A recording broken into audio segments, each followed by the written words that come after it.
இந்த திருவிருந்து ஆராதனையில் செய்தியை கொடுக்கும்படியாக, இந்த ஆராதனையில் கலந்து கொள்ளும்படியாக ஆண்டவர் எனக்கு கொடுத்த அந்த நல்ல வாய்ப்புக்காக நான் ஆண்டவரை துதிக்கிறேன்.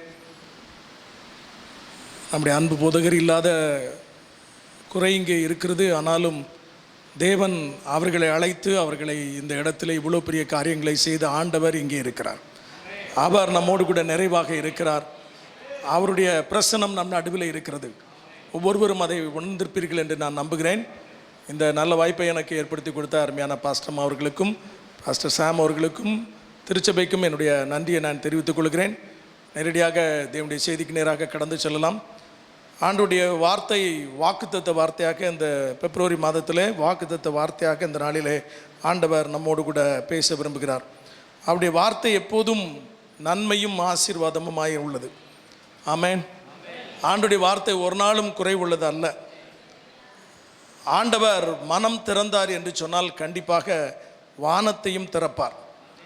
வானம் திறக்கப்பட்டால்தான் வசனம் நமக்கு கிடைக்கும். வானமே திறந்தால், ஒருவேளை ஆண்டவர் வானத்தை திறந்து நமக்கு வசனத்தை கொடுப்பார் என்று சொன்னால் நம்முடைய வாழ்க்கையில் அடைக்கப்பட்ட வாசல்களும் திறக்கும். அல்லேலூயா. ஆண்டவர் அவரிடத்திலிருந்து வருகிற எல்லா காரியங்களும் நன்மையும் செம்மையுமாயிருக்கிறது. இந்த உலகத்திலே நிறைய வாசல்கள் அடைக்கப்பட்டிருக்கலாம். 4 பக்கத்திலும் ஒருவேளை 4 புறமும் வாசல்கள் நமக்கு அடைக்கப்பட்டாலும் 4 திசையிலும் எனக்கு எல்லா வாசல்களும் அடைக்கப்பட்டு விட்டதே. சிலர் ஒருவேளை அப்படிப்பட்ட மனநிலையோடு கூட இந்த இடத்துல வந்திருக்கலாம். ஆண்டவர் இன்னைக்கு உங்களோடு கூட பேச விரும்புகிறார். எந்த பக்கத்தில் திரும்பினாலும் வாசல் அடைக்கப்பட்டிருக்கிறது, நான் எங்கே போவேன் என்று சொல்லி. ஆனால் 4 பக்கத்திலும் வாசல் அடைக்கப்பட்டாலும் நமக்கு ஒரு பக்கம் இருக்கிறது, வானத்தை நோக்கி பார்க்கிற பார்வை. அந்த பக்கம் ஒரு நாள் நமக்கு அடைக்கப்படுவதில்லை, அது எப்போது நமக்காக திறந்திருக்கும். ஆமென். எல்லா வாசலும் அடைக்கப்பட்டாலும் நமக்கு திறக்கப்பட்ட வானம் இருக்கிறது. வானத்தை நோக்கி பார்க்கிற கிருபை நமக்கு இருக்கிறது. அவரை நோக்கி பார்த்த ஒருவருடைய முகமும் வெட்கப்பட்டு போகல. அதனால் யாருமே சொல்லக்கூடாது எனக்காக எல்லா வாசலும் அடைக்கப்பட்டு விட்டது என்று. நமக்கு ஒரு வாசல் எப்போதும் திறந்திருக்கிறது, அது வானத்தின் வாசல். அவருடைய சபையிலிருந்து நாம் அவரை நோக்கி கூப்பிடும்போது நிச்சயமாக அங்கிருந்து அவர் நமக்கு பதில் கொடுத்து ஆண்டவர் நம்மை ஆசீர்வதிப்பார்.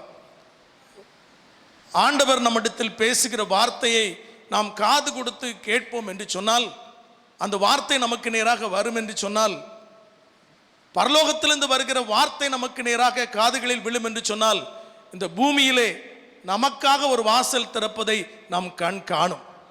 வானத்திலிருந்து வருகிற வார்த்தையை காது கேட்கும் என்று சொன்னால், பூமியிலே நமக்காக திறக்கப்படுகிற வாசலை நம்முடைய கண்கள் நிச்சயமாக காணும்.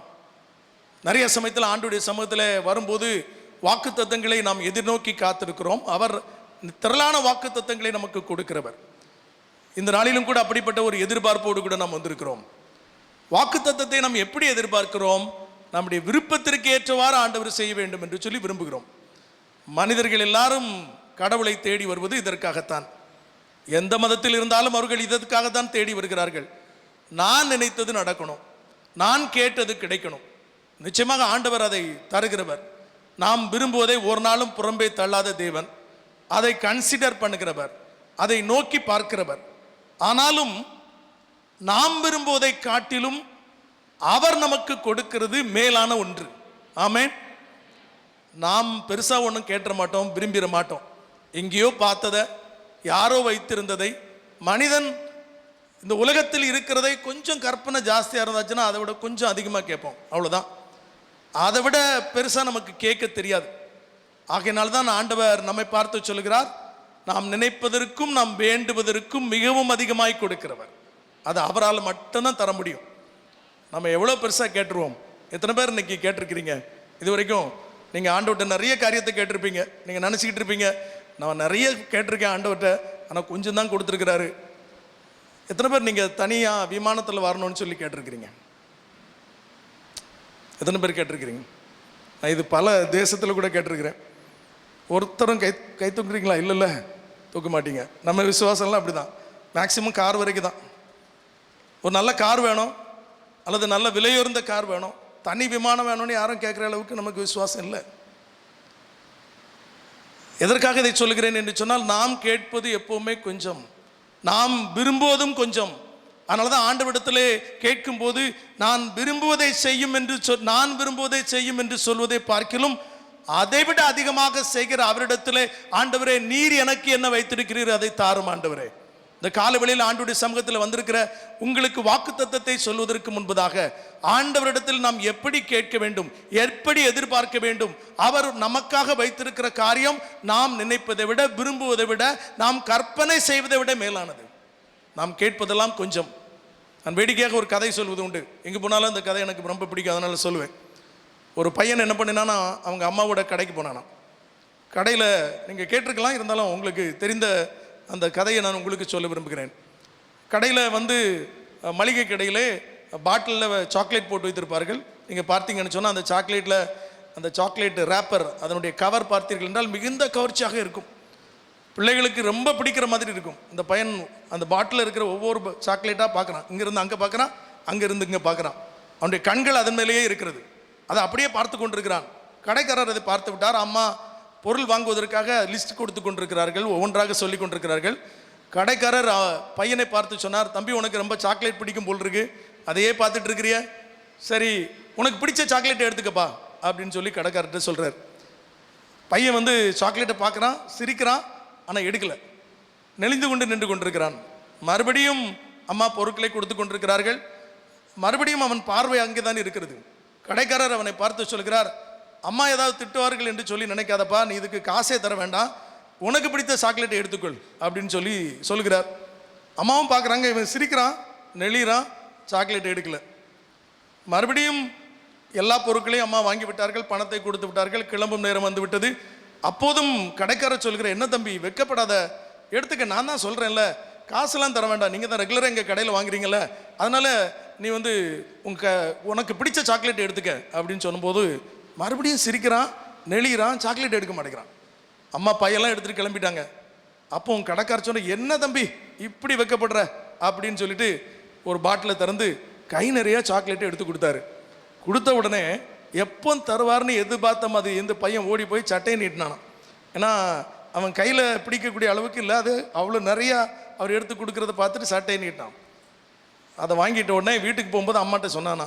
அம்மா கேட்டிருக்காங்க, என்னப்பா நீ செய்தது ரொம்ப ஆச்சரியமாக இருக்குது, கடைக்காரர் பல தடவை சொன்னார், நான் நினச்சேன் உனக்கு வேண்டான்னு நினச்சேன், நீ ரொம்ப வெட்கப்படுறான்னு நினச்சேன், அவர் பல தடவை சொன்னி நீ எடுக்கலையே, ஆனால் கடைசியில் எடுத்து கொடுத்தோடனே எப்போ தருவார்னு நினச்ச மாதிரி நீ ஓடி போய் அதை வாங்கினியா, அதுக்கு காரணம் என்னன்னு சொல்லி கேட்டபோது அந்த பையன் ரொம்ப அழகான பதில் சொன்னானா, எனக்கு தெரியும் கடைக்காரர் கண்டிப்பாக தருவார், நான் எடுத்தா சின்ன கை, அதில் ஒரு சாக்லேட் வருதோ 2 சாக்லேட் வருதோ, அவர் பெரிய முறை மாதிரி ஒரு பெரிய கையை வச்சிருக்கிறாரு, அதில் கொடுத்தாருன்னா எனக்கு நிறைய கொடுப்பாரு. ஹல்லேலூயா. நம் ஆண்டவரை நாம் நோக்கி பார்க்கும்போது அவர் கொடுத்தால் நாம் விரும்புவதற்கும் நாம் வேண்டுவதற்கும் அதிகமாய் கொடுக்கிறவர். எப்பவுமே நாம் விரும்புறதை பெற்றுக்கொள்வது அற்புதம் அல்ல, விரும்புவதற்கு மேலாய் பெற்றுக்கொள்வது தான் அற்புதம். வாக்குத்தத்தம் எல்லாம் நாம் விரும்புவதை காட்டிலும் மேலாய் கொடுப்பதற்கு அவர் ஆயத்தமாக இருக்கிறார். இன்னைக்கு ஒரு சின்ன எதிர்பார்ப்போடு கூட தேவ சமூகத்தில் நாம் வந்திருக்கலாம். இந்த பிப்ரவரி மாதம் சின்ன மாதம், சின்ன நன்மை இருந்தால் போதும். போன மாதத்தில் பல போராட்டங்கள், பல பிரச்சனைகள், ஆனால் இந்த மாதத்தில் தேவன் எனக்கு எப்படிப்பட்ட நன்மை வைத்திருக்கிறாரோ என்று சொல்லி நீங்கள் இந்த இடத்துல வந்திருப்பீர்கள் என்றால் உங்களோடு கூட ஆண்டவர் பேசிக் கொண்டிருக்கிறார். நீங்கள் நினைப்பதற்கும் வேண்டுவதற்கும் கற்பனைக்கும் எட்டாத நன்மையை ஆண்டவர் உங்களுக்காக வைத்திருக்கிறார். எடுத்து படிக்கலாம். வாக்குத்தத்தத்தின் படிப்பதற்கு முன்பதாக இன்னும் சில காரியத்தை நான் உங்களுக்கு சொல்ல விரும்புகிறேன். வாக்குத்தத்தத்தை குறித்து நமக்கு ஒரு வாஞ்சை இருக்க வேண்டும். சங்கீதம் 105ஆம் அதிகாரம் 105வது சங்கீதம் அதனுடைய 8 to 10 வசனங்களை படிக்கும்படியாக கேட்கிறேன். 1000 தலைமுறைக்கென்று அவர் கட்டளையிட்ட வாக்கையும் ஆபிரகாமோடே அவர் பண்ணின உடன்படிக்கையும் அவர் ஈசாக்குக்கு இட்ட ஆணையையும் என்றென்றைக்கும் நினைத்திருக்கிறார். அதை யாக்கோபுக்கு பிரமாணமாகவும் இஸ்ரவேலுக்கு நித்திய உடன்படிக்கையாகவும் உறுதிப்படுத்தி. பிரியமானவர்களே, இங்கே ஆண்டவர் கொடுக்கிற வாக்குத்தத்தத்தை பற்றி சொல்லியிருக்கிறது. நாம் கேட்கிற எதிர்பார்க்கிற காரியங்கள் எல்லாம் இன்றைக்குள்ள தேவை குறித்து தான் இருக்கும். என்ன வாக்குத்தத்தத்தை நாம் எதிர்பார்த்தாலும் இன்னைக்கு என்ன பிரச்சனை இருக்குதோ அந்த பிரச்சனை தீர்க்கிற மாதிரி. ஆனால் ஆண்டவர் வாக்கு கொடுத்தா எப்படி தெரியுமா? உங்களுடைய இன்றைய பிரச்சனை தீர்ப்பதற்காக கொடுக்கிறவர் அல்ல. அவர் எப்படிப்பட்ட 1000 தலைமுறைக்கு அந்த வாக்குத்தத்தங்களை நிறைவேற்றும்படியாக அவர் யாருக்கு வாக்குத்தத்தம் கொடுத்தாலும் ஒரு நாளுக்கு ஒரு பிரச்சனையை தீர்ப்பதற்காக அல்ல, அவர்களுடைய பிரச்சனையை தீர்ப்பதற்காக அல்ல, 1000 தலைமுறைக்கு வாக்கு கொடுத்து, இதுல மிக அழகாக சொல்லியிருக்கிறது, 1000 தலைமுறைக்கு ஆண்டவர் ஆபிரகாமுக்கு வாக்கு கொடுத்து அவனோடு உடன்படிக்கை பண்ணி அதை ஈசாக்குக்கு ஆணையிட்டு கொடுத்து அதை யாக்கோபுக்கு பிரமாணமாய் மாற்றுகிறவர். எல்லாம் எவ்வளவு எப்படிப்பட்ட வார்த்தைகள் பாருங்கள். ஆண்டவர் வாக்கு கொடுக்கிறார், உடன்படிக்கை செய்கிறார், ஈசாக்குக்கு ஆணையிடுகிறார், யாக்கோபோடு கூட பிரமாணம் செய்கிறார். பிரமாணம் என்று சொன்னால் அது கிரயப்பத்திரம் பண்ணுகிற மாதிரி அதை உறுதிப்படுத்தி கொடுக்கிறார். ஆண்டவர் வாக்கு கொடுத்தால் இப்படித்தான். இந்த அதிகாரத்தில் நீங்கள் படித்து பார்த்தீர்கள் என்று சொன்னால் அதனுடைய 12வது வசனம் என்று நினைக்கிறேன், அதில் சொல்லப்பட்டிருக்கிறது, இஸ்ரவேல் ஜனங்கள் மிகவும் சொற்ப ஜனங்களாயிருந்தார்கள், அவர்கள் எண்ணிக்கையில் மிகவும் குறைவாக இருந்தார்கள். 22, 23 வசனத்தை நீங்கள் படித்து பார்ப்பீர்கள் என்றால் அதில் சொல்லப்பட்டிருக்கிறது, அவர்கள் திரளாய் பலுகி பெருகினார்கள். வாக்கு கொடுக்கும் போது நம்முடைய சூழ்நிலை இருப்பது வேற, அதை நிறைவேறும் நாட்களிலே அது பெருகுகிற பெருக்கம் வேற. ஆண்டவருடைய சமூகத்திலே வந்திருக்கிற உங்களை பார்த்து ஆண்டவர் சொல்கிறார், அவர் வாக்கு கொடுத்தால் இன்றுள்ள சூழ்நிலைக்காக கொடுப்பதில்லை, ஆரம்பிக்கிறார் என்று அர்த்தம். அந்த வாக்குத்தத்தம் கொடுக்கிற நாளிலே ஆரம்பிக்கப்படுகிறது, அது 1000 தலைமுறைக்கு தொடரும். அல்லேலூயா. அவர் வாக்கு கொடுத்து அப்படிதான். இன்னைக்கு நம்முடைய எதிர்பார்ப்பை பெருக்கும்படியாக தேவன் நம்மோடு கூட பேசிக் கொண்டிருக்கிறார். இங்கே அழகாக சொல்லப்பட்டிருக்கிறது, ஆபிரகாமுக்கு வாக்கு கொடுக்கிறார், அவனோடு உடன்படிக்கை செய்கிறார், அதற்கு பின்பு ஈசாக்குக்கு ஆணையிடுகிறார், ஆர்டர் பண்ணுகிறார், அதற்கு பின்பு யாக்கோபுக்கு பிரமாணமாக மாற்றி உடன்படிக்கை செய்கிறார். நீங்க நினைக்கலாம், ஆபிரகாம் யாக்கோபு, ஆபிரகாம் ஈசாக்கு யாக்கோபு இவங்களுக்கெல்லாம் தேவ மனிதர்கள், அவர்களுக்கு தேவன் இவைகள் எல்லாம் செய்வார். நான் எங்க இருக்கிறேன்? நான் எந்த படத்துல இருக்கிறேன்? ஒரு வசனத்தை படிச்சா உங்களுக்கு நல்லா தெரியும். ஓசியா தீர்க்கதரிசியின் புஸ்தகம் 12ஆம் அதிகாரம் 4வது வசனத்தை படிக்கலாம். ஓசியா 12ஆம் அதிகாரம் 4வது வசனம். அவன் தூதரானவரோட கூட போராடி மேற்கொண்டான், அழுது அவரை நோக்கி கெஞ்சினான். பெத்தேலிலே அவர் அவனை கண்டு சந்தித்து அவ்விடத்திலும் நம்மோட பேசினார். அல்லேலூயா. இது யாக்கோபை குறித்து சொல்லியிருக்கிறது, பிரமாணமாய் ஏற்படுத்தி கொடுத்த யாக்கோபை குறித்து சொல்லிக்கிறது.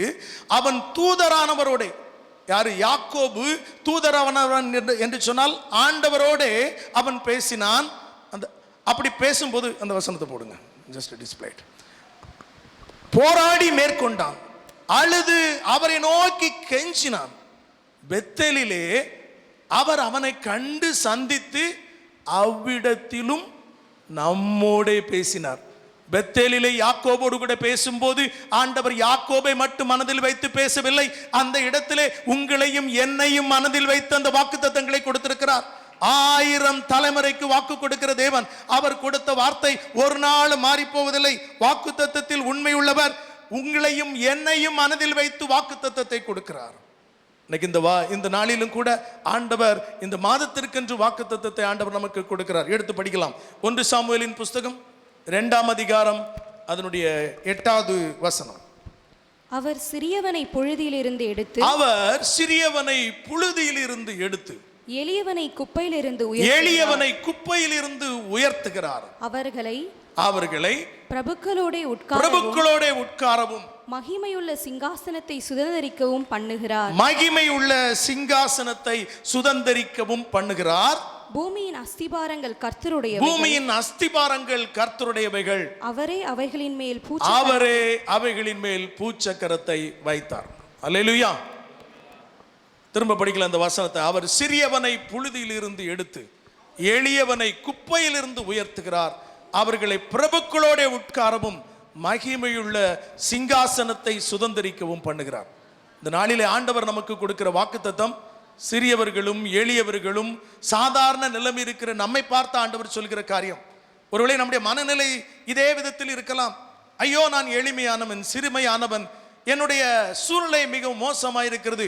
மன சோர்விலே வந்திருக்கலாம், குற்ற உணர்விலே வந்திருக்கலாம், தேவ சமூகத்திலே வரும்போது தோல்விகளை நினைத்து வந்திருக்கலாம். உங்களை பார்த்து தான் ஆண்டவர் சொல்கிறார், சிறியவனை புழுதியிலிருந்து எடுத்து குப்பையிலிருந்து உயர்த்துகிற தேவன். இதுதான் நம்முடைய ஆண்டவருடைய இயல்பு.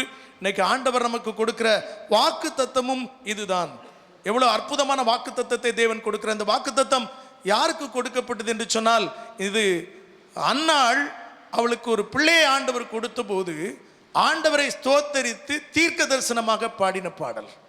சாதாரண நிலைமையில் இருந்த ஒரு மனிதனை தேவன் எப்படி உயர்த்த முடியும்? இன்னைக்கு நாம் எல்லோரும் நம்முடைய உழைப்பினால் உயர்ந்து விடலாம் என்று நினைக்கிறோம். உண்மைதான், உழைப்பினால் உயர வேண்டியது உண்டு, உழைப்பு முக்கியம். ஆனால் அநேக நேரத்திலே உழைப்பு எல்லாவற்றையும் கொடுத்து விடாது. உழைப்பினால் எல்லாவற்றையும் பெற முடியும் என்று சொன்னால் கடவுள் எதற்கு? மற்ற ஆண்டுடைய சமூகத்தில் எதற்காக வர வேண்டும்? உழைப்பினால் உலகத்தில் எல்லாவற்றையும் பெற முடியாது. இன்னொன்றை சொல்கிறேன், விசுவாசத்தினால் பெற வேண்டிய காரியத்தை ஒரு காலம் உழைப்பினால் பெறவே முடியாது. அல்லேலூயா. வாக்குத்தத்தத்திலே ஆண்டவர் நமக்கு கொடுக்கிற வார்த்தை விசுவாசித்து பெற வேண்டிய காரியங்களை எத்தனை உழைப்பு உழைத்தாலும், எத்தனை மனிதர்கள் உதவி செய்தாலும், எத்தனை பேர் சேர்ந்து நின்றாலும் அதை ஒரு காலம் பெற்றுக்கொள்ள முடியாது. வாக்குத்தத்தத்தை விசுவாசிக்கிறவனுக்கு மட்டுமே ஆண்டவர் அதை வாய்க்க பண்ணுகிறார். அப்ப தேவ வார்த்தை இவ்வளவு முக்கியமானது. நான் இவ்வளவு நேரம் எடுத்ததற்கு காரணம் அதுதான். ஏதோ பாக்கெட்டில் ஒரு சின்ன வாக்குத்தத்த அட்டையை எடுத்து சட்டையில் வைத்து அதை சட்டை செய்யாமல் விடுவதற்கு அல்ல. அதை எப்போதும் நம்முடைய வாழ்விலே அது தேவன் நமக்கு எழுதி கொடுத்த பிரமாணம் என்று சொல்லி நினைத்து அதை எண்ணி நம்முடைய சிந்தை, நம்முடைய எண்ணம் எல்லாம் அதன் அடிப்படையில் இருக்கும் என்று சொன்னால் அதற்கு பெயர் தான் விசுவாசம். ஆண்டவர் நம்முடைய விசுவாசத்தை கனப்படுத்துகிறவர். வசனம், ஆண்டவர் யாரெல்லாம் அவருடைய வார்த்தையை விசுவாசிக்கிறார்களோ அவர்களுக்கு ஆண்டவர் அவர்களை கனத்துக்குரிய ஆசனத்திலே உட்கார வைப்பார். அந்த வாக்குத்தத்தம் அப்படித்தான் சொல்லப்பட்டிருக்கிறது. ஆண்டுடைய வார்த்தையை, அன்னாள் ஆண்டுடைய வார்த்தையை விசுவாசித்தார்கள். அவருடைய நிலைமை மாறல. ஆண்டுடைய வார்த்தை, சமாதானத்தோட போ, உன்னுடைய விண்ணப்பத்தை ஆண்டவர் கேட்டார், உன்னுடைய விண்ணப்பத்தின்படி உனக்கு ஆக கடவுது என்று சொல்லி ஏலி சொன்ன அந்த வாக்குத்தத்தத்தின் வார்த்தையை பிடித்து கொண்டு போனாள். அதற்கு பின்பு அவள் அழவே இல்லை. வாக்குத்தத்தம் அவளை மாற்றிவிட்டது. வாக்குத்தத்தம் அவளுடைய மனநிலையை மாற்றினது, சூழலை மாறவில்லை. வாக்குத்தத்தத்தை ஏன் ஆண்டவர் கொடுக்கிறார்? ஆண்டவர் வாக்குத்தத்தத்தை கொடுப்பதற்கு காரணம், சொல்லாமல் செய்தால் அநேக வேளைகள் நாம் தடுமாறி விடுவோம். திடீரென்று இப்போ உங்கள் கையில் ஆண்டவர் 10 கோடி ரூபாய் கொடுக்காருன்னு வச்சுக்கோங்க. எங்கே எடுத்துகிட்டு போவீங்க? எப்படி எடுத்துகிட்டு போவீங்க? யோசனை இல்லை? ஐயோ, ஆண்டவர் சொல்லியிருக்க கூடாதா? சொல்லியிருந்தால் பெட்டி கிட்டே கொண்டு வந்திருப்பேனே. நம்ம நிறைய சமயத்தில் நினைப்போம். யோசிச்சு பாருங்க, சும்மா ஆஃப்டர் ஆல் ஒரு 10 crore rupees, அவ்வளோதான். ஒரு 10 கோடி ரூபா 100 ரூபாய் தாளாக கொடுத்துட்டாருன்னு வச்சுக்கிங்க. தலையில் தூக்கிட்டு போவோமா, பையில் வச்சுட்டு போவோமா, நமக்கே தெரியாது இல்லை. ஒன்று நீங்கள் சொல்லுவீங்க, நான் அப்படி பிளான் பண்ணிடுவேன், இப்படி பிளான் பண்ணிடுவேன்னு சொல்லி. ஒரு சின்ன ஆசீர்வாதத்தை கூட ஆண்டவர் கொடுத்தாருன்னா, சொல்லாமல் கொடுத்தாருன்னா அதை ஹேண்டில் பண்ணுறதுக்கே நமக்கு தெரியாது. ஒரு சின்ன கடினமான சூழ்நிலை கையாள்வதற்கு எவ்வளோ கஷ்டப்படுகிறோம். அதனால தான் நம்முடைய நிலைமையை தெரிந்து ஆண்டவர் முதலாவது வாக்கு தத்தத்தை கொடுக்கிறார். வாக்கு தத்தத்தெல்லாம் சாதாரணமாக நினைத்திடக்கூடாது. ஒருவேளை வாக்கு தத்தத்தை பெற்றுக்கொள்கிற நாம் சாதாரணமாக இருக்கலாம். கொடுக்கிற ஆண்டவர் பெரியவர், அவர் உண்மையுள்ளவர், அவர் சொன்னதை செய்கிறவர். வாக்கு தத்தத்தை நிறைவேற்ற வேண்டியது நம்முடைய வேலை அல்ல, அதை பெற்றுக்கொள்ள வேண்டியது தான் நம்முடைய வேலை. அதை நிறைவேற்ற வேண்டியது ஆண்டவருடைய வேலை. அன்னாள் ஆண்டுடைய வார்த்தையை நம்பினா, அவளுடைய வாழ்க்கையில் அப்படி ஒரு மாற்றம். அதுவரை அதற்கு பின்பு அவள் துக்கமுகமாக இருக்கவில்லை. வீட்டுக்கு போனா பாருங்க, பெனினால் அவளுடைய முகத்தை பார்த்து என்ன சொல்லியிருப்பான்னு நினைக்கிறீங்க? பிள்ளைக்கு ஆண்டவர் கையில் கொடுத்துட்டார் போலுக்கு, கையில் பிள்ளையை எடுத்துட்டு வந்திருக்கான்னு நினைக்கிறேன். எப்படி உடனே உனக்கு பிள்ளை கிடைச்சது? ஜாடையா பேசுவாங்கல்ல. இன்னும் அவள் மனது வேதனைப்பட்டிருக்கிறோம். ஆனால் இதுக்கு முன்னாடி சும்மா அவளை பார்த்தாலே அழுதுருவா. இப்போ அவள் எவ்வளோ பெரிய வார்த்தையை சொன்னாலும் அழவில்லை. காரணம், வாக்கு தத்தம் மனநிலையை மாற்றிவிட்டது. வாக்கு தத்தம் அன்னாளுடைய சூழ்நிலையை மாற்றவில்லை, முதலாவது மனநிலையை மாற்றினது. வாக்கு தத்தத்தை பெற்றுக்கொள்வதற்காக ஆயத்தமாக இருக்கிற நாம நம்முடைய மனநிலை மாற்றப்பட வேண்டும்.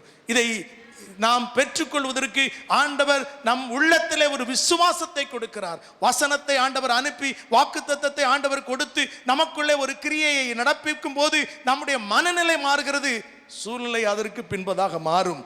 அவர் சொன்னது நிச்சயமாக நடக்கும். வசனத்தை விசுவாசிப்பவனுக்கு ஆண்டவர் அவனை கனப்படுத்தி அதற்குரிய ஆசனத்தில் அமர வைப்பார். எல்லாரும் அன்னாளை மலடி என்று சொன்னார்கள், ஊரெல்லாம் அவளை மலடி என்று சொன்னது.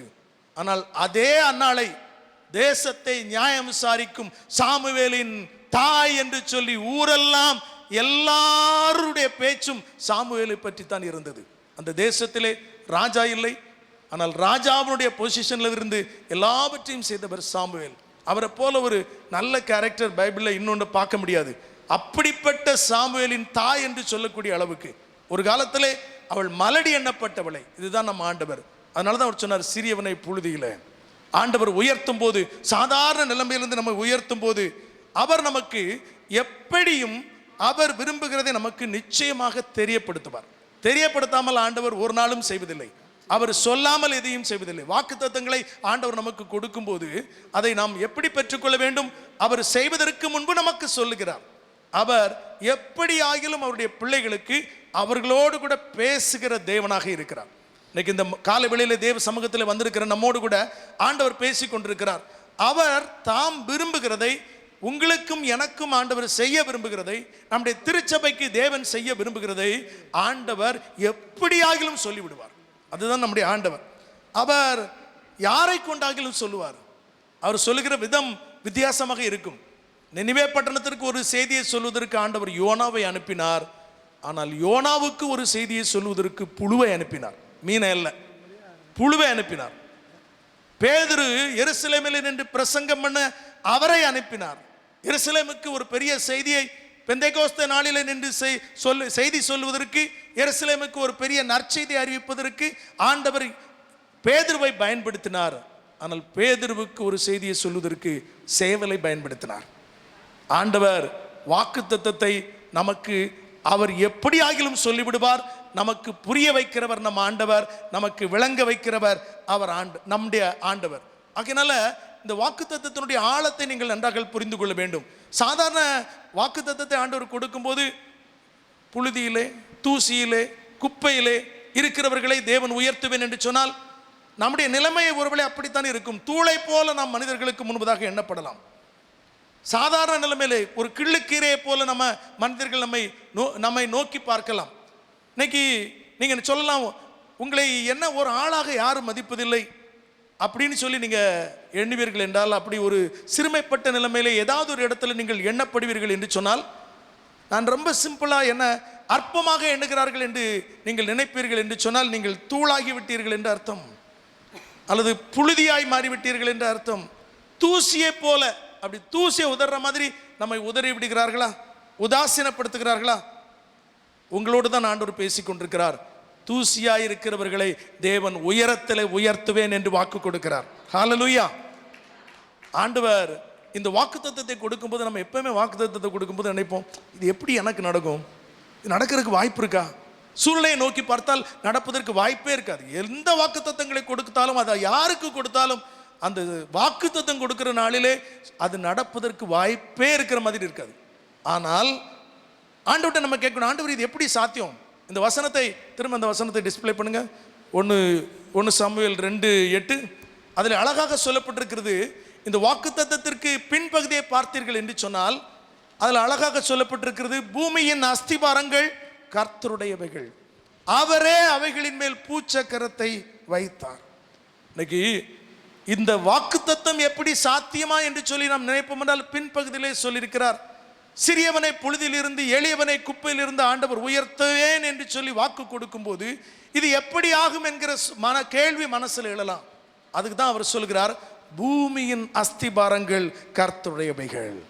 இந்த பூமியே அவர் உண்டாக்கி இருக்கிறார், அதில் அவைகளின் மேல் பூச்சக்கரத்தை வைத்தார். ஆங்கில மொழிபெயர்ப்பு NLT பார்த்தீர்கள், மிக அழகாக சொல்லி இருக்கிறது, ஒழுங்கற்றிருக்கிற இந்த பூமியே ஒழுங்குபடுத்தின ஆண்டவர் சொல்லுகிறார். நம்முடைய வாழ்க்கையில எவைகள் ஒழுங்கற்றவைகளாய், எவைகள் அலங்கோலமாய், எவைகள் சிறியதாய், எவைகள் புழுதியாய், எவைகள் அற்பமாய் எண்ணப்பட்டதாய் காணப்படுகிறதோ அவைகள் எல்லாவற்றையும் ஆண்டவர் ஒழுங்காக மாற்றுகிறவர். அதை பூமிக்கே செய்ய முடியும் என்று சொன்னால், உங்களுக்கும் எனக்கும் அவர் செய்வது கடினமான காரியம் அல்ல. நிச்சயமாக இது சாத்தியமான ஒன்று. ஆண்டவர் இந்த வாக்குத்தத்தத்தை நாம் வாசித்த ஒருவேளை வேத பகுதியில் நாம் வாசித்திருக்கலாம். 113 சங்கீதம் 7வது வசனத்திலும் இதே வார்த்தை ஆண்டவர் சொல்லியிருக்கிறார். 2 முறை இந்த வாக்குத்தத்தம் அழகாக சொல்லப்பட்டிருக்கிறது. சிறியவனை புழுதியிலிருந்து தூக்கி விடுகிறார், எளியவனை குப்பையில் இருந்து உயர்த்துகிறார். பிரியமானவர்களே, ஆண்டவருடைய வார்த்தை வெளிப்படும் என்று சொன்னால், ஆண்டவருடைய வசனம் வேலை செய்தால்தான் ஒழுங்கற்ற எதுவும் ஒழுங்காக மாறும். வேற எதுவும் மாற்ற முடியாது. தேவ வார்த்தை வெளிப்பட்டு விட்டால், வாக்குத்தத்தத்தை நீங்கள் விசுவாசிப்பீர்கள் என்றால், அதை உங்கள் வாழ்க்கையில செயல்பட ஆரம்பித்து விட்டால், எவைகளெல்லாம் ஒழுங்கற்றவைகளாக இருக்கிறதோ, அதை எத்தனை வருஷமாக இருந்தாலும், எத்தனை நாட்களாக இருந்தாலும், எத்தனை முயற்சி செய்து மாற முடியாமல் இருந்தாலும் அதை மாற்றுவதற்கு ஆண்டவரால் முடியும். அவருடைய வார்த்தைக்கு அவ்வளவு பெரிய வல்லமை உண்டு. அவருடைய வார்த்தை வெளிப்பட்டால் பூமியை ஒழுங்குபடுத்துவதற்கு ஆண்டவர் ஆட்களை வைத்து எதையும் செய்யவில்லை.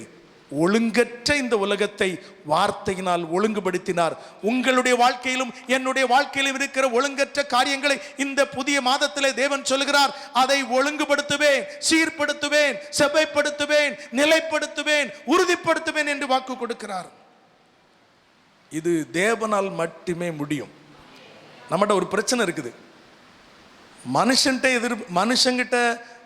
மனுஷன் சொன்ன காரியத்தை ஆண்டவர்கிட்ட எதிர்பார்ப்போம். ஆண்டவர் சொன்ன காரியத்தை பதில் சொல்லுங்க, யார்கிட்ட எதிர்பார்ப்போம்? மனுஷன்ட்ட எதிர்பார்ப்போம். இதுதான் மிஸ்டேக். மனுஷன் நமக்கு தருவேன்னு சொன்னதை ஆண்டவர்கிட்ட போய் கேட்போம். ஆண்டவர் தருவேன்னு சொன்னதை மனுஷன் இடத்துல கேட்போம். கண்டிப்பாக ஆண்டவர் தருவேன் என்று சொன்னதை அவரிடத்தில் தான் கேட்க வேண்டும், அவரிடத்தில் தான் எதிர்பார்க்க வேண்டும். இன்னைக்கு ஆண்டவர் எளியவனையும் குப்பையில் இருக்கிறவனையும் உயர்த்த வேண்டும் என்று சொன்னால் இது மனுஷ உதவியினால் ஒரு நாளும் நடக்காது. முதல்ல அதை நன்றாக புரிந்து கொள்ள வேண்டும். இது மனுஷ உதவினால் ஒரு நாளும் நடக்காது. இதை செய்ய வேண்டும் என்று சொன்னால் இது தேவனால் வரும் உயர்வு. இந்த வாக்கு தத்தத்தை சொல்ல வேண்டும் என்றால், இந்த வாக்கு தத்தத்தை நிறைவேற்றுவதற்கு யாராவது ஒருவர் உதவி செய்தால் இந்த வாக்கு தத்தம் நடந்துவிடும் என்று எண்ணக்கூடாது. ஒருவேளை நாமே நமக்கு உதவி செய்து இந்த வாக்கு தத்தத்தை பெற்றுக்கொள்ளலாம் என்று எண்ணக்கூடாது. வாக்கு தத்தத்தை கொடுத்த தேவனே இதை நிறைவேற்ற முடியும். ஆகையினால் நம்முடைய கண்கள், நம்முடைய எல்லா காரியங்களும் அவரைத்தான் நோக்கி பார்க்க வேண்டும். நிறைய சமயத்தில் வாக்கு தத்தத்தை வாங்கி பாக்கெட்டில் வச்சுட்டு, ஆண்டவரே நீங்க கோடு போடுங்க, நாங்க ரோடு போடுறோம். கண்டிப்பா போடவே முடியாது. நாம வாக்கு தத்தத்தை மனசுல வச்சுக்கிட்டு பாக்கெட்ல வச்சுட்டு நம்ம முயற்சி பண்ணனா அதனால ஒன்றும் நடக்காது. மனித உதவி இந்த வாக்கு தத்தத்தை ஒரு காலம் கொண்டு வந்து சேர்க்காத நமக்கு தேவன் கொடுக்கிற, தேவனால் வரும் உயர்வு தான் இந்த வாக்கு தத்தத்தை நம்முடைய வாழ்க்கையில நிறைவேற்றும். நம்ம நிறைய சமயத்தில் மனிதனிடத்திலிருந்து உதவி எதிர்பார்க்கிறோம். ஆனால் தேவன் சொல்கிறார், உனக்கு இந்த உயர்வு தேவனிடத்திலிருந்து வரும், இது உனக்காக காத்திருக்கிறது. இது நிறைய சமயத்தில் நம்ம நினைக்கணும், இவங்க உதவல, அவங்க உதவல, அங்கே என்ன உட்கார வைக்கல, இங்கே என்ன உட்கார வைக்கல, கடைசியில் என்ன உட்கார வச்சுட்டாங்க என்று உதாசீனத்தை பார்த்து புலம்பக்கூடாது. அதை உதறி தள்ள வேண்டும். ஆண்டோடைய வார்த்தையை பிடிக்க வேண்டும். அதை பிடித்து ஓடினால் வாக்கு தத்தம் நிச்சயமாக நம்முடைய வாழ்க்கையில் நடக்கும். ஒரு நடந்த சம்பவத்தை நான் உங்களுக்கு சொல்கிறேன். தாமஸ் ஆல்வா எடிசன் என்று சொல்லி ஒரு பெரிய விஞ்ஞானி இருந்தார். ஆயிரக்கணக்கான கண்டுபிடிப்புகளை கண்டுபிடித்தவர். மின்சார பல்பை கண்டுபிடித்தவர், சினிமாவை கண்டுபிடித்தவர். 1003 பேட்டன் அவர் பேரில் இருக்கிறது. அப்படிப்பட்ட ஒரு பெரிய விஞ்ஞானி. அப்படி வாழ்க்கையிலே சிறு வயதிலே அவர் பள்ளிக்கு போனார். பள்ளிக்கு போய் சில மாதங்களிலே அவனுடைய டீச்சர் அவனை பார்த்து, இந்த லெட்டரை உன்னுடைய அம்மாவிடத்தில் கொடுத்து விடு, நாளையிலிருந்து நீ ஸ்கூலுக்கு வர வேண்டாம் என்று சொல்லிவிட்டார்கள். தாமஸ் ஆல்வா எடிசன் அந்த கடிதத்தை கொண்டு போய் அவங்க அம்மாவிடத்தில் கொடுத்தார். அம்மா அந்த கடிதத்தை திறந்து பார்த்தார்கள். இந்த கடிதத்தை உங்களிடத்தில் கொடுக்க சொன்னார்கள், நாளையிலிருந்து நீங்கள் ஸ்கூலுக்கு வர வேண்டாம்னு சொல்லிட்டாங்க டீச்சர் அப்படின்னு சொல்லி அவர் சொன்னார். கடிதத்தை திறந்து பார்த்தபோது அதை படித்து அம்மா அழுதார்கள். தாமஸ் ஆல்வா எடிசன் கேட்டார், என்னம்மா என்ன எழுதியிருக்குது, ஏன் இப்படி அழுறீங்க அப்படின்னு சொல்லி கேட்டார். உன்னை அம்மா சொன்னாங்க, சிரித்து கொண்டே சொன்னாங்க, நீ ரொம்ப அறிவாளின்னு சொல்லி உங்கள் டீச்சர் சொல்கிறாங்கப்பா, உனக்கு பாடம் சொல்லி கொடுக்குற அளவுக்கு அவங்களுக்கு அறிவில்லையா, அதனால வீட்டிலே இருந்து படிச்சுக்கோ அப்படின்னு சொல்லிட்டாங்க. அதனால உனக்கு நான் பாடம் சொல்லி கொடுக்குறப்பா, டீச்சருக்கு அறிவில்லைன்னு சொல்லிட்டாங்க, நீ அவ்வளோ புத்திசாலி அப்படின்னு சொன்னாங்களாம். உடனே தாமஸ் ஆல்வா எடிசனுக்கு ரொம்ப சந்தோஷம்.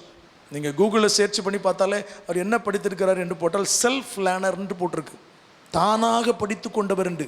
ஆனால் உண்மை என்ன தெரியுமா, அவருக்கு சிறு வயதில் எல்லாவற்றையும் சொல்லிக் கொடுத்தவர் தாயார். அவனுக்கு பாடம் சொல்லிக் கொடுக்கும்போது பல வேளைகளில் அவர் அழுது கொண்டே பாடத்தை சொல்லிக் கொடுப்பாராம்.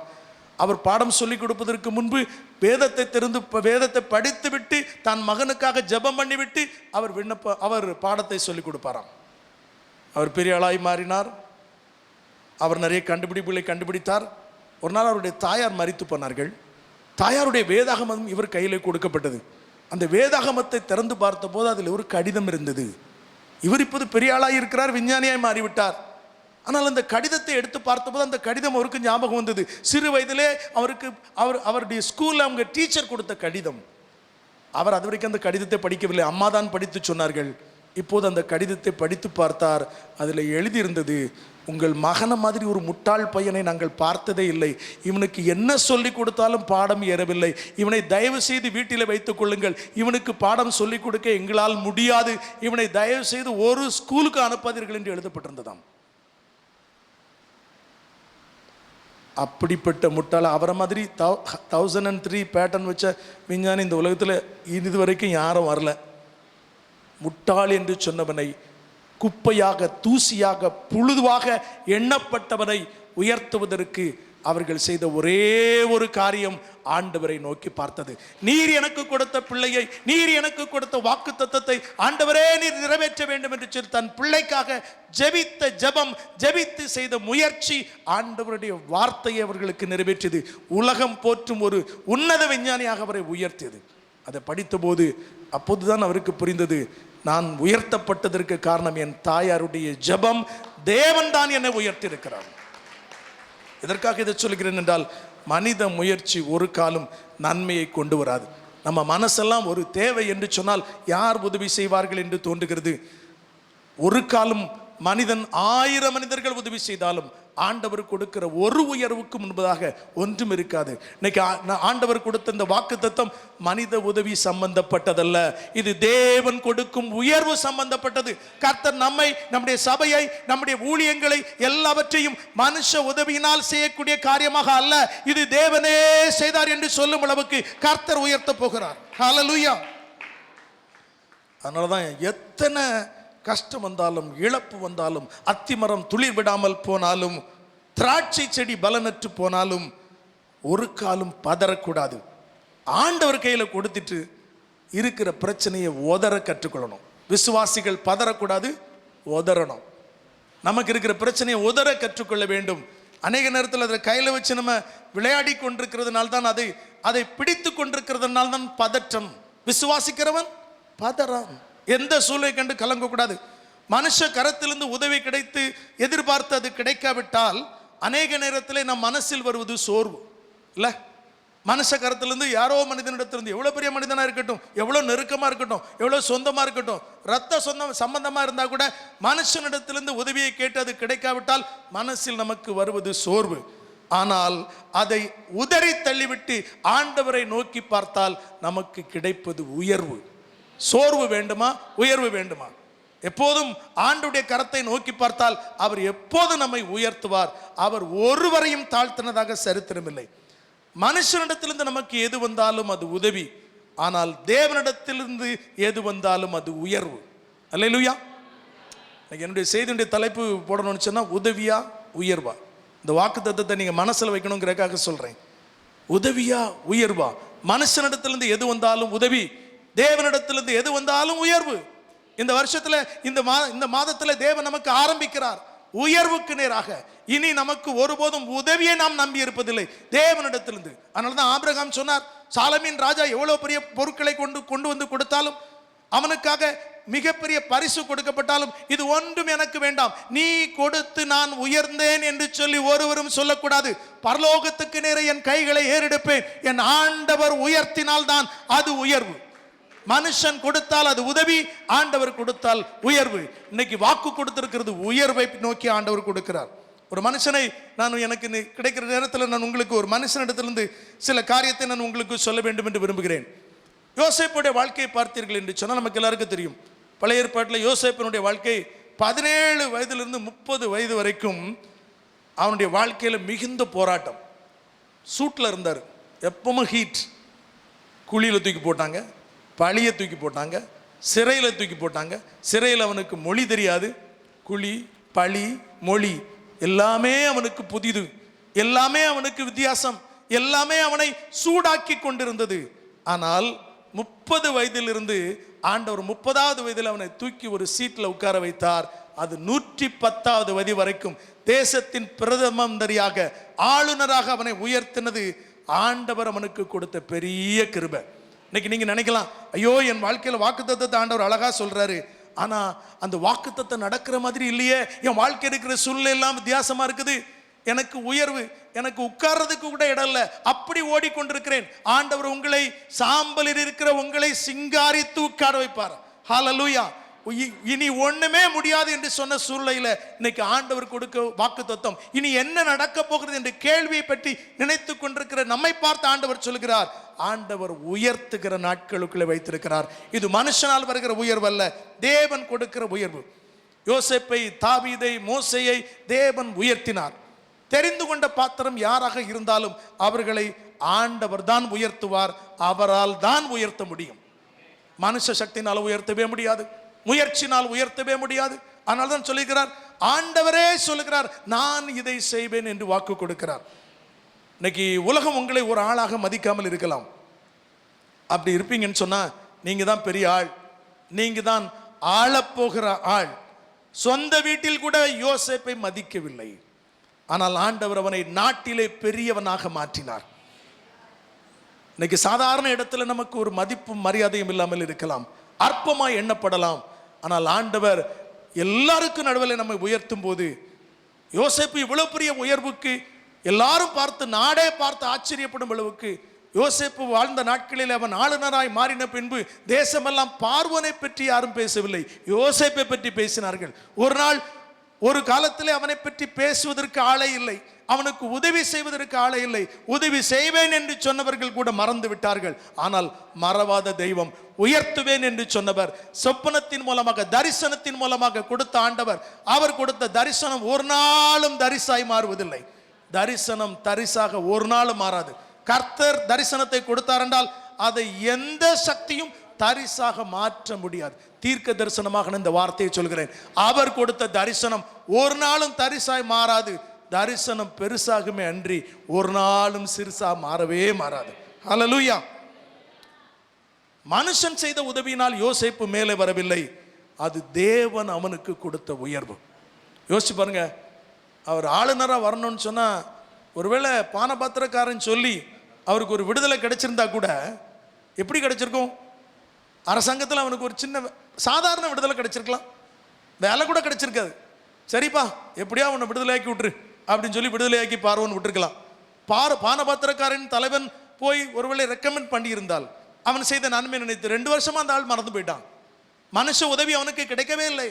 ஆனால் தேவன் பாருங்க, இன்னைக்கு இரவு சிறைச்சாலை, அடுத்த நாள் அரண்மனையிலே அவனுக்கு அரியணை. இது மனுஷ சக்தியால் நடக்கக்கூடிய காரியமே அல்ல, இது எந்த முயற்சியும் கொடுக்கக்கூடாத காரியம். இன்னைக்கு ஆண்டவர் உங்களுக்கு வாக்கு கொடுக்கிற காரியமும் அப்படித்தான். நீங்க எதை பற்றி நினைச்சுக்கிட்டு இருக்கீங்கன்னு தெரியல, இது நடக்கவே நடக்காது, இதற்கு வாய்ப்பு இல்லை, என் வாழ்க்கையில் எல்லாம் முடிந்து விட்டது. உங்களோடு தான் ஆண்டவர் பேசிக் கொண்டிருக்கிறார். உங்களை பார்த்து நீங்க நினைக்கலாம், ஆண்டவர் எனக்கு என்னத்தை கொடுத்திருக்கிறார் இதுவரைக்கும்? காலைதோறும் அவருடைய கிருபை நமக்கு புதிதாக இருக்கிறது, அவருடைய நன்மையும் நமக்கு நாள்தோறும் கிடைக்கிறது. ஹல்லேலூயா. கிருபை இருக்குன்னு சொன்னா நம்ம எல்லாருக்கும் கிருபை இருக்கா? இருக்கா? கிருபை இருக்கிறவங்களாம் கை தூக்குங்க பார்க்கலாம். ஆமாம், கிருபையினால தான் நம்ம இங்கே வந்திருக்கிறோம். நாம இங்கே வரல, ஆண்டவரே நம்மை கொண்டு வந்திருக்கிறார், ஏற்ற இடத்துல கொண்டு வைத்திருக்கிறார். இந்த கிருபை இன்னைக்கு மட்டும் கொடுத்து இதோட வச்சு போய் பிழைச்சிக்கடான்னு சொல்றவர்ல, காலை தோறும் அவருடைய கிருபை புதிதாக இருக்கும். ஹல்லேலூயா. நாம கிருபையை பலமுறை தவற விட்டிருக்கலாம், ஆனா ஒரு நாளும் அவர் கிருபை தருவதை மறப்பதில்லை. கிருபை மட்டுமல்ல, அதனாலதான் சொன்னாரு, ஜீவன் உள்ள நாட்கள் எல்லாம் நன்மையும் கிருபையும் உன்னை தொடரும். கிருபை நமக்கு இருக்குன்னு சொன்னா நன்மையும் சேர்ந்தே வரும். கிருபையும் நன்மையும் ஒரு காலம் பிரிக்க முடியாது. கிருபை நமக்கு இருக்குன்னு சொன்னா நன்மை நிச்சயமாக வரும். வெறும் நன்மையில கிருபை இருக்குமான்னு சொல்லி சொல்ல முடியாது. ஆனா எல்லா கிருபையிலும் நன்மையும் சேர்ந்தே இருக்கும். வாக்கு கொடுக்கிற தேவன் எவ்வளவு நல்லவர். ஒண்ணுமே தரலங்கிற மாதிரி உட்கார்ந்து இருக்கிறோமே, ஆண்டவர் நம்மோடு கூட பேசி கொண்டிருக்கிறார். எல்லாவற்றையும் நமக்கு கொடுக்க வல்லவர். அவர் நமக்கு கிருபையை கொடுப்பார் என்றால் நன்மையும் சேர்ந்தே வரும். உலகம் நமக்கு வெறும் நன்மையை வேண்டுமானால் கொடுக்கலாம், ஆண்டவர் கிருபையை கொடுத்தால் கிருபையோடு கூட சேர்ந்து நன்மையும் நமக்கு சேர்ந்தே வரும். ஆண்டவர் இன்னைக்கு நம்மோடு கூட பேசி கொண்டிருக்கிறார். யோசேப்பு மிக பணிவாக நடந்தான், யாரும் அவனிடத்தில் கனிவாக நடக்கல. ஐயோ, நான் இவ்வளோ பணிவாக இருக்கிறேன். போத்திபார் வீடாக இருந்தாலும் சரி, தன்னுடைய குடும்பத்திலும் சரி, அப்பா அவனுக்கு பலவர்னா அங்கேயே எடுத்து கொடுக்கலாம். ஆனால் அப்பா சொன்னாரு, அண்ணன்மார்களை பார்த்து விசாரித்து விட்டு பலகாரத்தை கொண்டு போய் கொடு. உடனே ஓடினான். செல்ல பிள்ளையாக இருந்தாலும் பணிவு. ஆனால் அவனிடத்தில் யாரும் கனிவு காட்டவில்லை. இன்னைக்கு நிறைய பேர் நினைக்கலாம், நான் இவ்வளவு எளிமையாக அமைதியாக இருந்தும் உலகம் எனக்கு கருணை காட்டவில்லையே, நன்மை செய்த மனிதர்கள் கூட என்னை மறந்து விடுகிறார்களே, நன்மை நான் செய்த இடத்துல ஒரு சின்ன நன்மை எதிர்பார்க்கிறேன், ஒரு கனிவை எதிர்பார்க்கிறேன். பிரியமானவர்களே, ஆண்டவர் செய்யணும்னு நினைச்சிட்டா மனுஷன் உங்களுக்கு கனிவை கொடுக்காவிட்டாலும் தேவன் உங்களுக்கு நிச்சயமாக ஏற்ற வேளையிலே கனிவை கொடுப்பார். அந்த கனிவை எட்டாத உயரத்திற்கு உங்களை கொண்டு போகும். நீங்கள் அறியாததும் உங்களுக்கு எட்டாததுமான பெரிய காரியங்களை நமக்கு வாக்கு கொடுத்திருக்கிற தேவன் அதன் தொடர்ச்சியாக இதை பேசிக் கொண்டிருக்கிறார். ஹல்லேலூயா. காரியம் கர்த்தரால் வரும். துயரத்தில் உள்ள நீங்கள் உயரத்திற்கு வருவீர்கள். உங்கள் தகுதிக்கும் உங்கள் திராணிக்கும் சம்பந்தம் இல்லாத உயர்வை ஆண்டவர் வாக்கு கொடுக்கிறார். ஆண்டவர் வாக்கு கொடுத்தா அப்படிதாங்க. யாரை பத்தி ஆண்டவர் சொல்றாருன்னு தெரியல. ஆண்டவர் உங்களோடு கூட பேசிக்கொண்டிருக்க. நீங்க நினைக்கிறது நம்ம தகுதிக்கும் திறமைக்கும். ஒரு பழமொழி சொல்லுவாங்க, ஏழைக்கு ஏற்ற எள்ளுருண்டை, விரலுக்கு ஏற்ற வீக்கம். வாக்கு தத்துவம் இன்னைக்கு அப்படி இல்லை. இது மனுஷன் செஞ்சா, ஆண்டவர் செஞ்சா உங்கள் தகுதிக்கும் திராணிக்கும் மிஞ்சின நீதியை, மிஞ்சிய ஆசீர்வாதத்தை, அதற்கு சம்பந்தமில்லாத உயர்வை தேவன் தருவார். தேவன் முதலில் உயர்வு தருவார், பின்பு உயர்வினால் வரும் நன்மையும் சேர்த்தே தருவார். யோசேப்பு உயர்த்தப்பட்டதற்கு காரணம் மனுஷன் செய்த உதவி அல்ல, அவன் ஒரு மனுஷனுக்கு செய்த ஊழியம். பாயிண்ட்டுக்கு வர்றேன். இப்பதான் உயர்வை மட்டுமல்ல, பானபாத்திரக்காரன் என்கிற ஒரு மனிதனுக்கு அவன் செய்த ஊழியம், அந்த பானபாத்திரக்காரன் அவனுக்கு உதவி செய்யவில்லை. ஆண்டவர் அவனை உயர்த்தினதற்கு காரணம் வாக்குத்தத்தத்தை விசுவாசித்தான், அவனுக்கு கொடுத்த தரிசனத்தை பின்பற்றினான், வசனம் அவனை புடம்பிடும்படியாக. அப்படித்தானே 105ஆம் சங்கீதத்தில் சொல்லியிருக்கிறது, வசனம் அவனை புடம்பிட்டது. யோசேப்பு தேவனுடைய வார்த்தையை மாத்திரம் நம்பி குழியிலே தூக்கி போடப்பட்டாலும், பழி அவன் மேல் விழுந்தாலும், சிறைச்சாலையில கொண்டு போடப்பட்டாலும், அவனுக்கு இருந்த ஒரே நம்பிக்கை ஆண்டவர் அவனுக்கு கொடுத்த தரிசனம், அவனோடு கூட பேசின வார்த்தை. இது மட்டும்தான் அவனுக்கு. இதை மட்டும் நம்பினான். எந்த உதவியும் கிடைக்கல.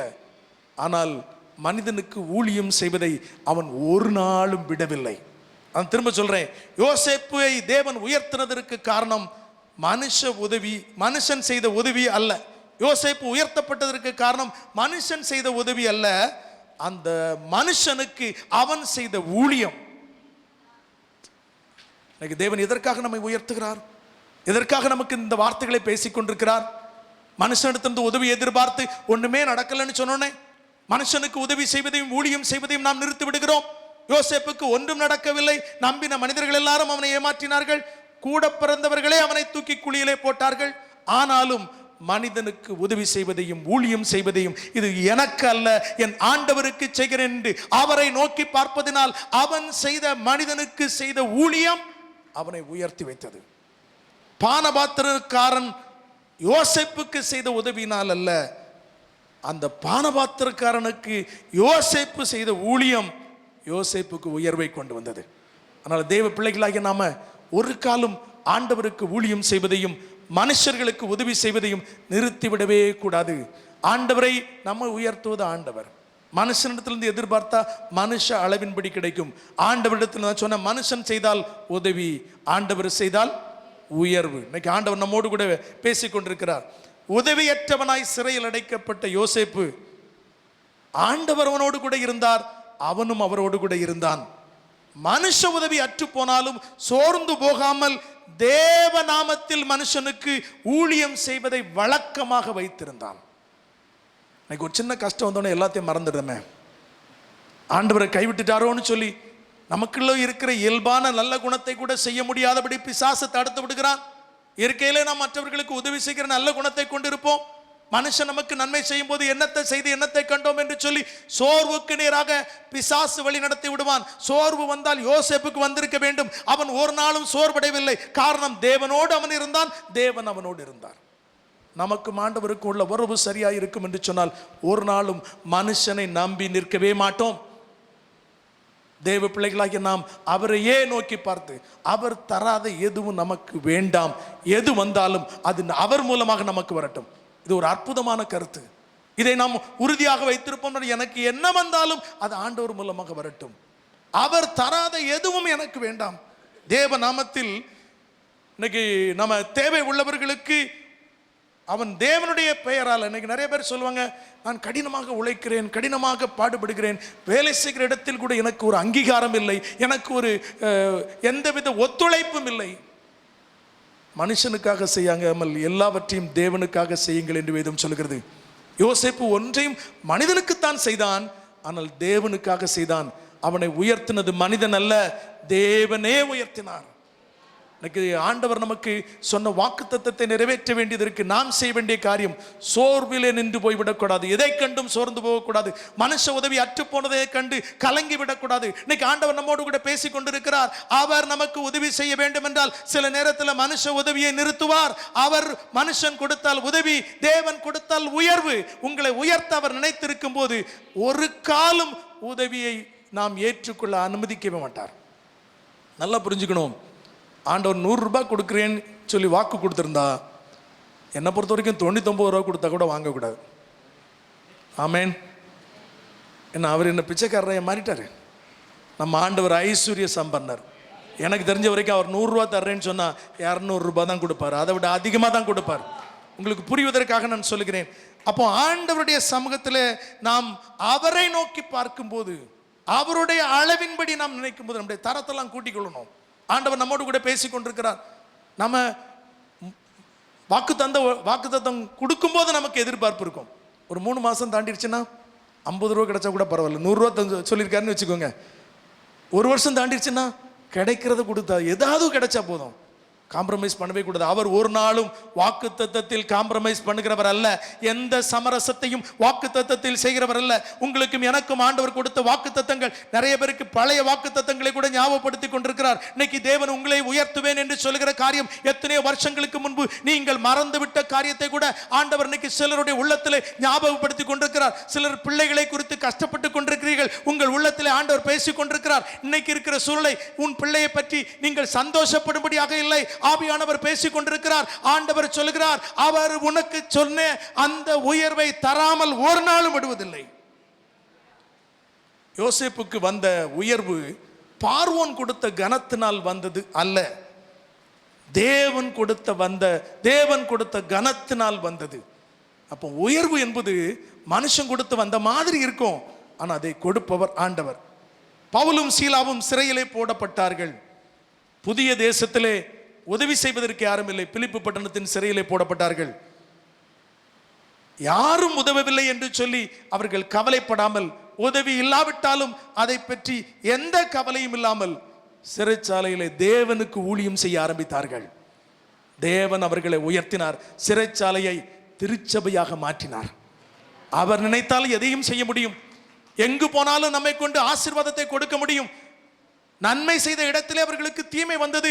தொழுமரத்தில் மாட்டி உதைக்கப்பட்டார்கள், கட்டப்பட்டார்கள்.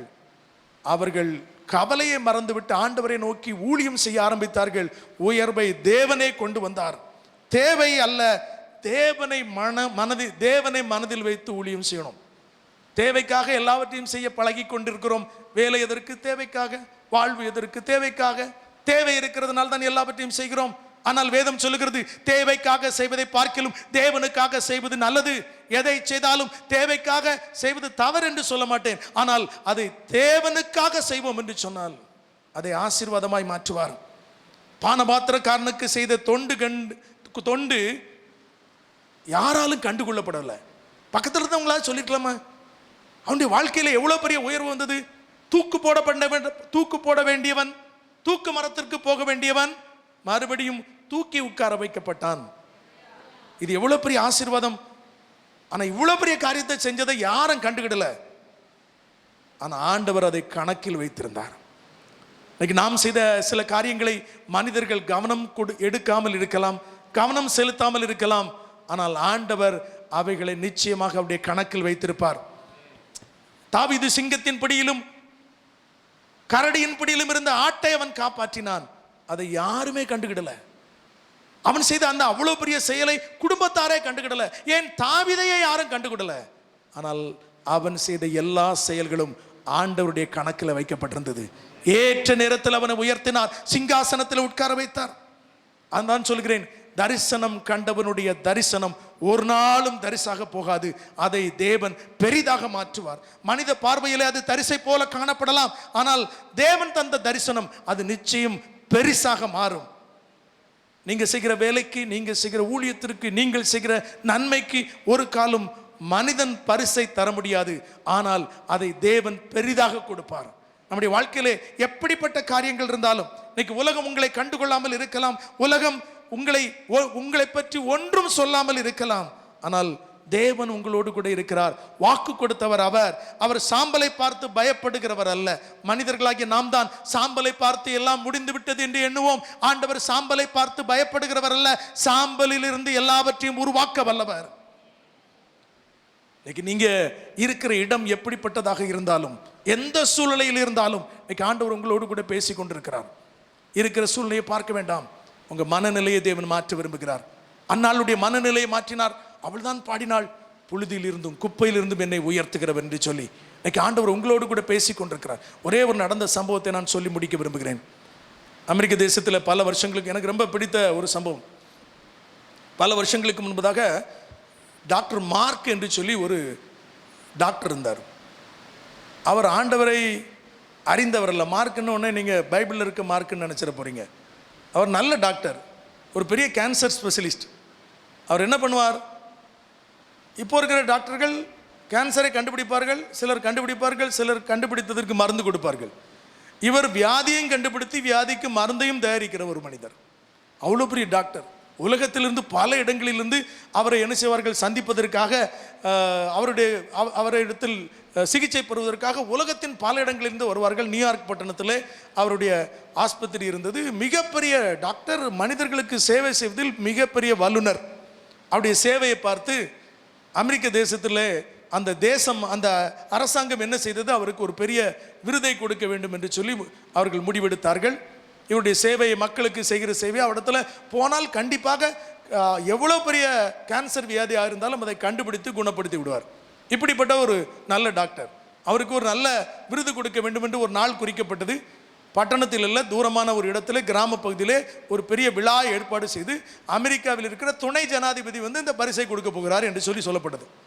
இவரும் அந்த குறிப்பிட்ட நாளுக்காக காத்திருந்தார். சாயங்காலத்தில் இங்கே போக வேண்டும். காலையில் உட்காந்து பேஷண்ட்டை பார்த்து கொண்டிருந்தார். மத்தியானத்துக்கு மேலே அவர் கிளம்பி ஏர்போர்ட்டுக்கு போகிறார். அப்படி போகும்போது பயங்கர சூறாவளி காற்று அடிக்கிறது, புயல் காற்று அடித்து கொண்டே இருக்கிறது. அவர் போகிறார். அவர் ஏர்போர்ட்டுக்குள்ளே போனோடனே ஒரு போர்டு வைக்கப்பட்டிருக்கிறது, ஏர்போர்ட் க்ளோஸ் பண்ணப்பட்டு விட்டது, வானிலை சரியாக இல்லாததுனால் இன்னைக்கு ஒரு விமானமும் இயக்க முடியாது என்று சொல்லிவிட்டார்கள். இவர் உள்ளே போனார். நான் டாக்டர் மார்க் வந்திருக்கிறேன், எனக்கு இன்னைக்கு ஒரு விருது கொடுக்க போகிறாங்க, வைஸ் பிரசிடென்ட் ஆஃப் அமெரிக்கா வருகிறார்கள், அவர்கள் இந்த விருதை கொடுக்க போகிறார்கள், ஆகினால் எப்படியாவது போகணும், ஏதாவது ஒரு தனி விமானமாவது ஏற்பாடு பண்ணுங்க. அவங்க சொன்னாங்க, பாருங்க சூறாவளி காற்று அடிச்சுக்கிட்டு இருக்கு, எந்த விமானத்தையும் நம்ம இயக்க முடியாது, மிகவும் கடினமான ஒரு தருணம், விமான வழியாக நீங்கள் வான் வழியாக போகவே முடியாது. அவர் சொன்னார், அப்போ என்ன வழி இருக்கிறது? அங்கே இருந்த இவருடைய பதட்டத்தை பார்த்து அந்த அதிகாரிக்கு சொன்னார், நல்ல வேகமாக போகக்கூடிய ஒரு கார் எடுத்துக்குங்க, நீங்களே ஓட்டிட்டு போங்க, ஃபாஸ்ட்டாக போனால் ஒருவேளை அந்த நேரத்துக்கு போயிடலாம், ஒரு 3-4 மணி நேரத்தில் அங்கே போகிறதுக்கு வாய்ப்பு இருக்குது அப்படின்னு சொல்லி சொன்னார். சரின்னு சொல்லி இவர் நல்ல ஒரு ஃபாஸ்ட்டாக போகக்கூடிய ஒரு காரை எடுத்துக்கொண்டு இவரே ஓட்டுகிறார். வேகமாக ஓட்டுறார். 2 மணி நேரம் ஓட்டி விட்டு எங்கே வந்திருக்கிறோன்னு பார்க்குறாரு. சூறாவளி காற்று அடிக்குது, மழை புயல் அடித்து கொண்டே இருக்கிறது. எவ்வளோ தூரம் வந்திருக்கோன்னு சொல்லி அவர் செக் பண்ணி பார்க்குறாரு.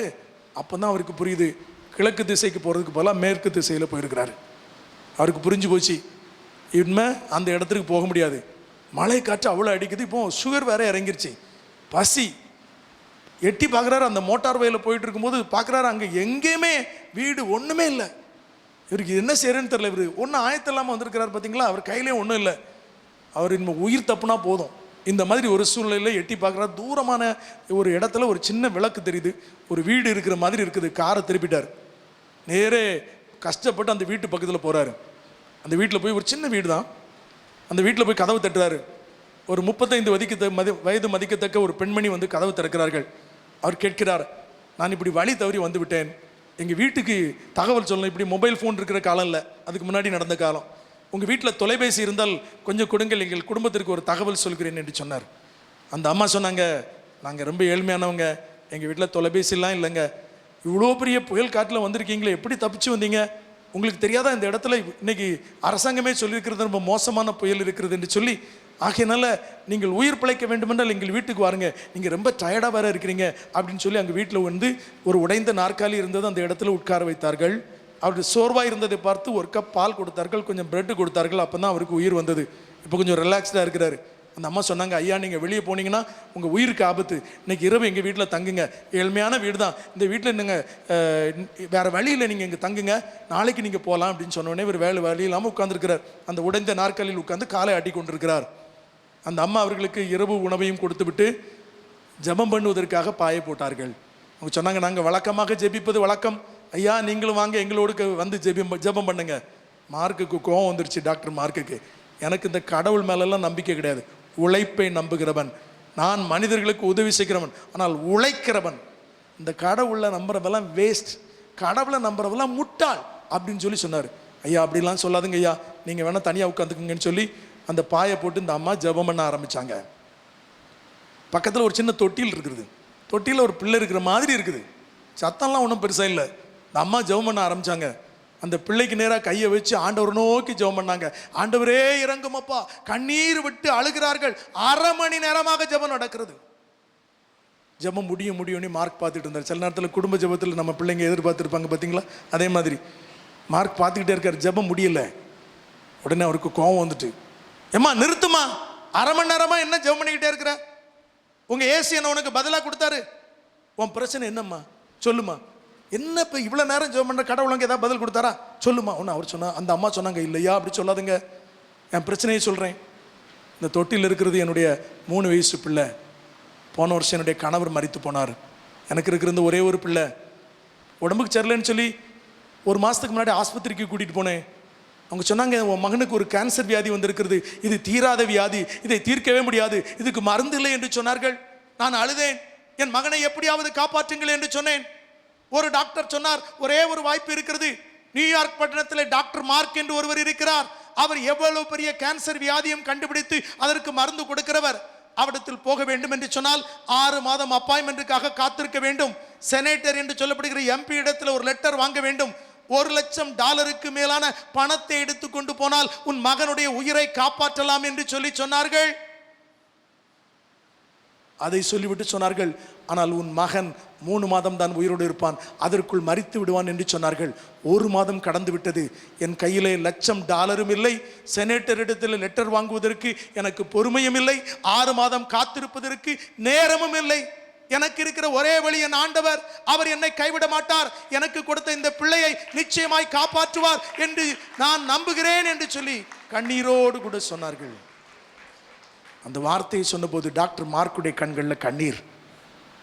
அவர் சொன்னார், இதுவரைக்கும் கடவுளை நான் நம்பாதவன், என்னை தேடி உலகத்திலிருந்து மக்கள் என்னுடைய கிளினிக்கு வருவார்கள், ஆனால் இந்த இடத்துல புயலை கொண்டு வந்து உன்னுடைய வீட்டுக்கு என்னை கொண்டு வந்து உன் வீட்டுக்கு நான் வரும்போது பசியோடு கூட வந்தேன், மயக்கத்தோடு கூட வந்தேன், நீ கொடுத்த உதவி, நீ செய்த உதவி என்னை இன்னைக்கு உயிரோடு நிறுத்தியிருக்கிறது. இவ்வளவு கஷ்டத்திலும் நீ இவ்வளவு அன்போடு கூட இருந்திருக்கிறாயே, நான் யார் என்று உனக்கு தெரியாது, நீ தேடிக்கொண்டிருக்கிற டாக்டர் மார்க் நான் தான். எல்லாரும் என்னை தேடி வருவார்கள், நீ கூப்பிட்ட ஆண்டவர் உன்னை தேடி என்னை கொண்டு வந்திருக்கிறார். நான் வந்தபோது அன்போடு கூட எதையும் எதிர்பார்க்காமல் நீ அன்போடு கூட என்னை பராமரித்தாய், எனக்கு உணவு கொடுத்தாய், ஃப்ரீ ட்ரீட்மெண்ட் பண்ணுகிறேன், உன் மகனை காப்பாற்ற வேண்டியது என்னுடைய பொறுப்பு. இந்த புயல் காற்று வந்தது உனக்கல்ல, உலகத்துக்கல்ல, எனக்காக ஆண்டவர் கொண்டு வந்தது. இன்று நான் ஆண்டவரை நம்புகிறேன் என்று ஆண்டவரை ஏற்றுக்கொண்டாராம். சாதாரண பெண்மணி, கணவனற்றவள், சாக போகிற நிலைமையில் இருக்கிற ஒரு பிள்ளை வைத்திருக்கிறவள், அவளை உயர்த்தினைக்கு எத்தனை வருஷம் ஆச்சுன்னு தெரியல. அந்த சம்பவத்தை சொல்லி நம்முடைய விசுவாசத்தை தட்டி எழுப்புவதற்கு தேவன் எப்படி உயர்த்திருக்கிறார் பாருங்கள். கண்களை மூடி ஆண்டவரை நோக்கி பார்க்கலாம். ஆண்டவர் நம்மோடு கூட பேசுங்க. ஒரு நிமிஷத்தில் நான் உங்களுக்காக ஜெபித்து முடிக்க போகிறேன். ஆண்டவர் நம்மோடு கூட பேசியிருக்கிறார். தேவனுடைய வார்த்தை உங்களுக்கு நேராக கடந்து வந்திருக்கிறது. பரிசுத்த ஆவியானவர் நம்மோடு கூட பேசியிருக்கிறார்.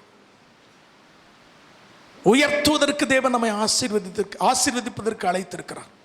நீங்கள் எந்த சூழ்நிலையில் இருந்தாலும் அன்பான சகோதரனே சகோதரியே, உன்னுடைய சூழ்நிலையை பார்த்து ஆண்டவர் பேசியிருக்கிறார்.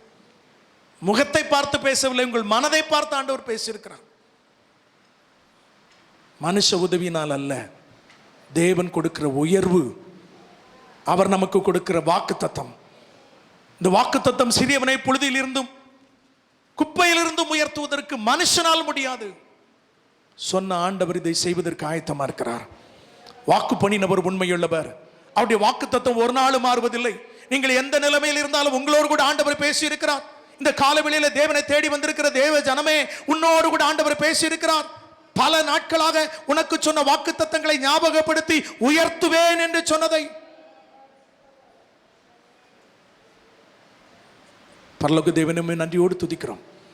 இந்த பிப்ரவரி மாதத்தில் நீர் எங்களுக்கு கொடுத்த நல்ல வாக்குத்தத்தத்திற்காக ஸ்தோத்திரம். எங்கள் சபைக்காக, இங்கே வந்திருக்கிற எங்கள் ஒவ்வொருவருக்காக நீர் கொடுத்த நல்ல வாக்குத்தத்தத்திற்காக நன்றி அப்பா. இந்த நாளில் நம்முடைய ஊழியக்காரனாக ஜெபிக்கிறேன். ஒவ்வொருடைய வாழ்விலும் அந்த வாக்குத்தத்தங்கள் இப்போதே பலிப்பதாக, இந்த வாக்குத்தத்தங்களை விசுவாசிக்கிற மனநிலையை நீர் இவர்களுக்கு கட்டளையிடும். வாக்குத்தத்தத்தை இந்த நாளிலே சுதந்தரித்துக் கொள்ள உதவி செய்யும். இதை வெறுமனே வாக்குத்தத்தமாக இல்லாதபடி ஆண்டவரே உம்முடைய வார்த்தையாக படித்துக் கொண்டு முன்னேறி செல்வதற்கு உதவி செய்யும். ஒவ்வொருவரையும் ஆசீர்வதியும். உடைய வசனம் உடைய பிள்ளைகளை வழி நடத்தட்டும். இவர்களை ஆசீர்வதிக்கட்டும். நன்மையினால் நிரப்பட்டும்.